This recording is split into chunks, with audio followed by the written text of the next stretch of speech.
How to cash out on your OneXBet account. You have to have a professional OneXBet account, and to do that, you click on register. You have other registration methods, so you click on the first one. On the promo code section, you input your promo code Chelsea TV, and when you're done, you click on register.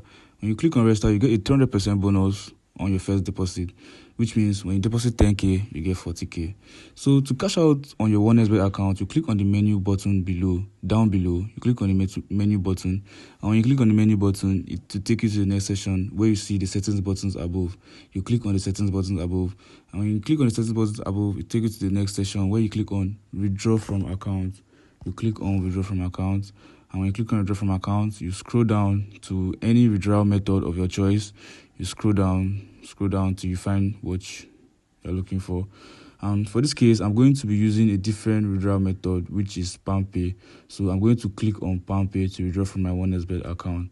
So when I click on PalmPay, it will take me to the next section where I input my information and the amount. And when I do that, I click on confirm and I withdraw from my OneXBet account.